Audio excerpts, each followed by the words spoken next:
There are two key factors in whether you're going to be a success in a business.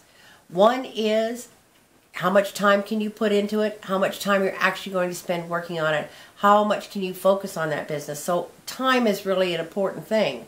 I don't mean to say that you have to work 10, 15, 20 hours a day. I'm just saying that you have to spend some time at it or it's not going to work.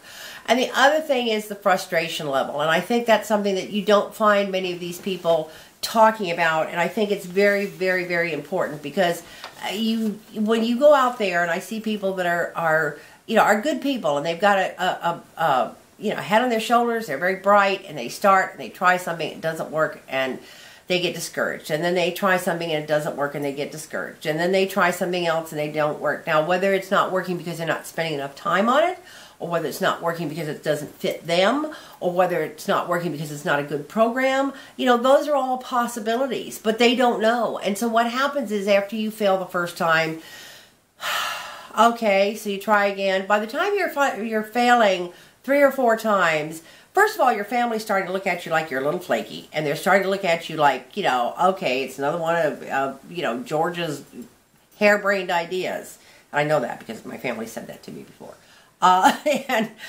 Second of all, you begin to doubt yourself. You begin to doubt whether you can make it. You begin to doubt whether you're really have what it takes to make it in business. And those are terrible things. And I think more than anything else, it's a waste of good people. It's a waste of good talent. It's a waste of a person that, that really could have done something else with their lives. And they don't, because they have just been beaten down by the fact that they can't get anything quite off the ground. And at Zuma Marketing, that's one of the things that we do. First of all, we're going to help you find the right thing to invest your time in.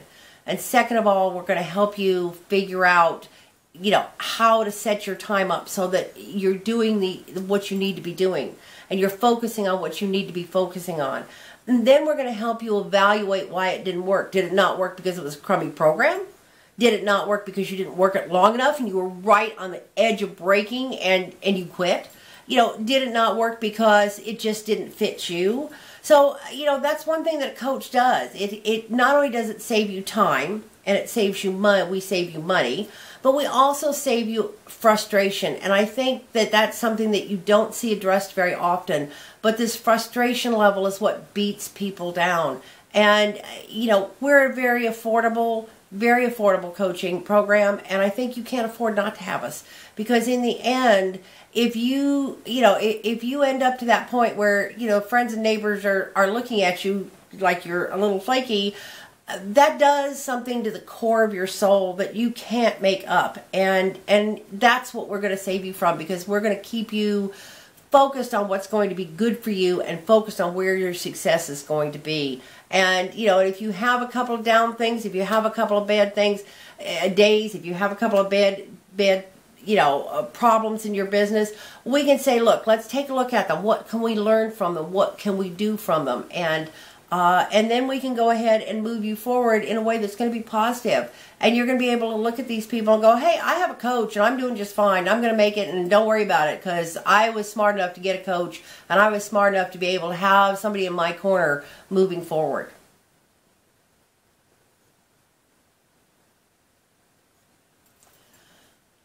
I tell you, I was practically raised by an old horse trainer named Mac McHugh, and he was a very bright man.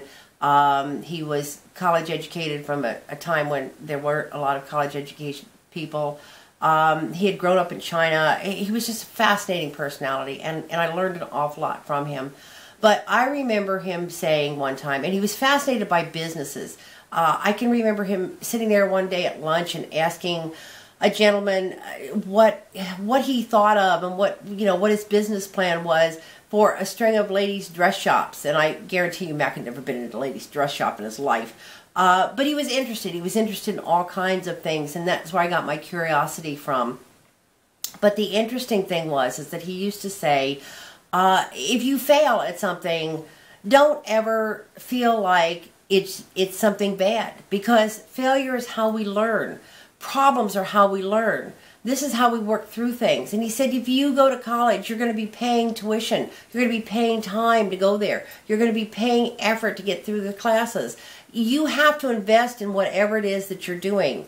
And you have to look at, if you invest in a business and you have problems with it, or it doesn't necessarily succeed the first time, that, you know, this is something that if you just look at it and you give up, then it was a complete loss. But if you look at it and you learn from it and you say, this is what I should have done, this is how I could have done better, this is what I can take, this is what I can apply to what I'm doing next time. And I think that's so valuable. And we don't often build on what we've learned. We don't often build off of our failures. People have a tendency to go through, and when they do fail, they go, and they jump at the next fast, flashy thing that comes along. And really, if we take the time to stop and learn from both our successes and our failures, we're going to get so much further in the long run. And I think that's one of the things that we try and do for people here at Zuma Marketing is we try and say, look, you know, you're going to have some failures. You're going to have some, but we're going to help you look at those failures, and we're going to help you look at your successes, and we're going to help you learn from both of them and apply that to the next step of what you can do for your business. So I think that's one of the things that we can do for you as a business coach is to always help you continue to move forward and learn from every step along the way, because that's what really makes a great entrepreneur.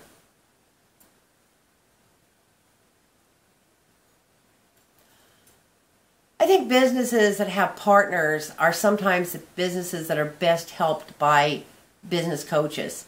Most of the time partners, not always, but most of the time partners are people that either know each other or, you know, or they're related. And certainly, you know, I have seen some very strong businesses that were operated by husbands and wives, a couple of brothers, some siblings, you know, best friends for years. And I've seen that work. But I've also seen an awful lot of strife and an awful lot of problems and everything else. And one of the things about having a business coach is we're a moderator.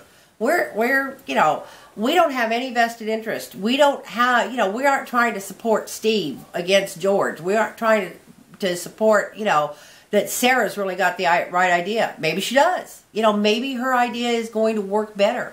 But maybe what's going to work is if you are running into a problem with your partner, if there's a problem with the partnership, we're going to sit down with you and we're going to say, you know, you can schedule a one-on-one. Maybe we'll do a Skype call at some point. And we're going to sit there and we're going to say, okay, this is your idea and this is your idea. What can we do to put these ideas together?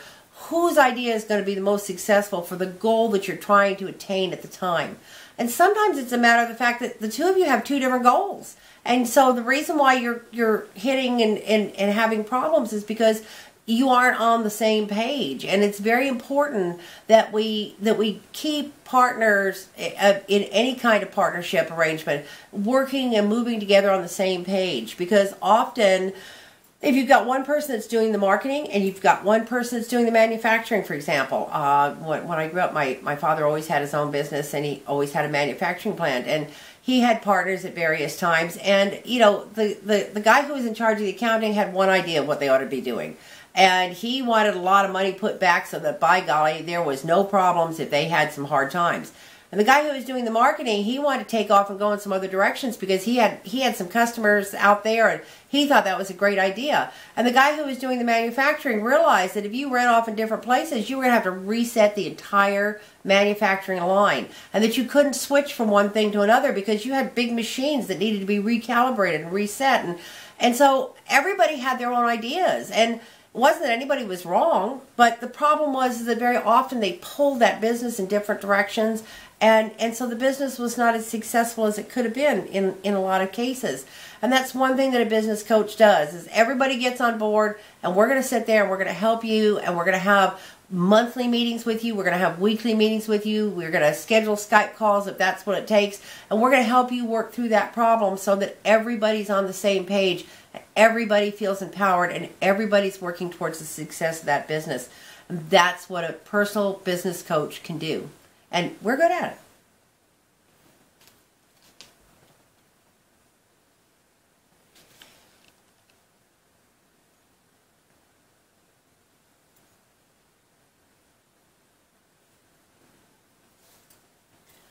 Let me give you a couple of stories here that are kind of interesting because they show how having a third party look at something can really make a difference.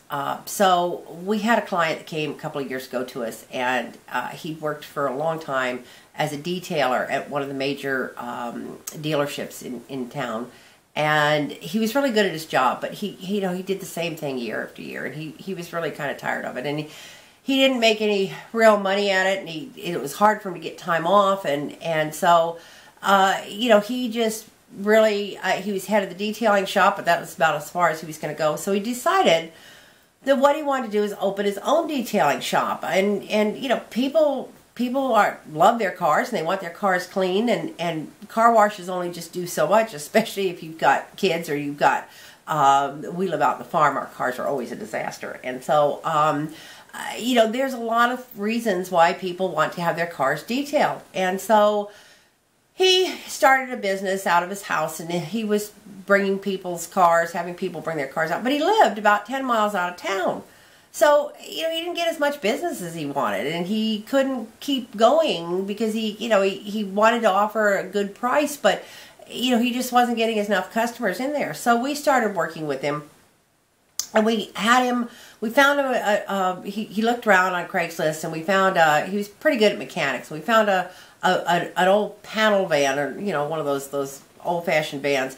And it needed a little bit of work on it, but he could do the work, and he got it up and going, and we worked with him on getting a list together of what kinds of products he'd need and that type of thing. And then what we did was we helped him market this thing from the standpoint of he would go to corporations and he would talk to the people at HR, and we helped him with videos, we helped him with all kinds of marketing material, we helped him with with what to say and flyers to send out and that kind of thing, and he would go to the HR people and he'd say, look, I can come in one day a week, one day every 2 weeks, one day a month, and all your people have to do is sign up for it, and I will detail their car while they're working. So they come drive in, and when they come out, they have a detailed car. They don't have to go anywhere. It doesn't have to take any of their time away from work, and they're really happy when they come out.